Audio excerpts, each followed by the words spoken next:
Donc, quand vous ne me voyez pas sur les plateaux de télé, écoutez, on me dit non, il ne communique pas, il ne passe pas sur les plateaux de télé, parce que moi je travaille. Tu vas passer sur les plateaux de télé avec quel français? Quand vous ne me voyez pas sur les plateaux de télé, on me dit que non, je ne passe pas sur les plateaux de télé parce que je travaille. Tu fais quel travail? Quel travail tu fais? Que tu sais écrire quoi? Que tu sais dire quoi? Dis que tu ne passes pas sur les plateaux de télé parce que tu as un problème de français, tu ne sais pas t'exprimer et puis tu es villageois. Voilà, tu ne sais pas t'exprimer, tu parles très mal français, tu vas venir dire quoi sur un plateau? Tu peux tenir une discussion avec qui? Sérieusement, on est vraiment arrivé à ce niveau, au niveau où on n'a que ce genre de personnes à la tête du pays. Vraiment, il n'y a plus personne dans ce Gabon-là pour gérer le pays, on n'a plus que ce genre de personnes-là. C'est incroyable.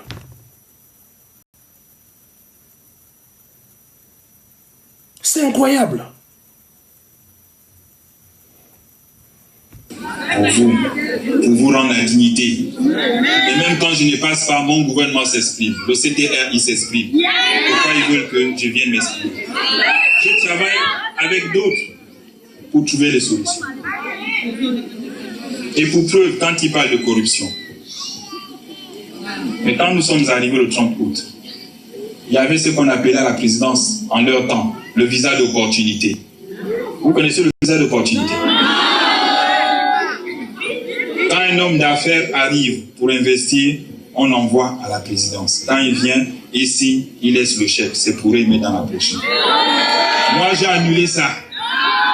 Donc, quelqu'un qui aime l'argent comme ça veut nous faire croire qu'il a annulé le visa d'opportunité. Mais il vous prend vraiment pour des... Il a annulé qui a vu.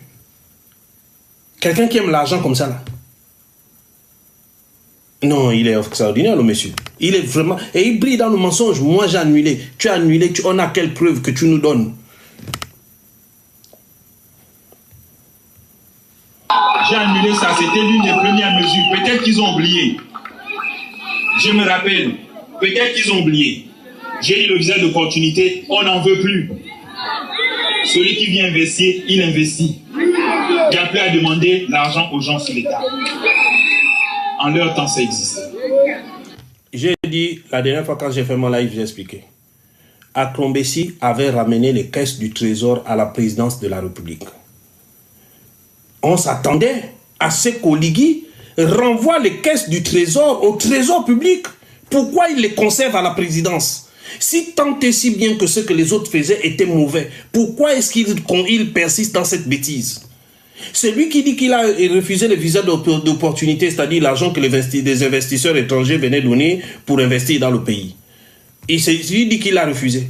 Mais d'accord, on veut bien te croire. Mais pourquoi est-ce que Aklombesi avait amené les caisses de l'État, du trésor à la présidence de la République? Pourquoi tu ne le renvoies pas au trésor?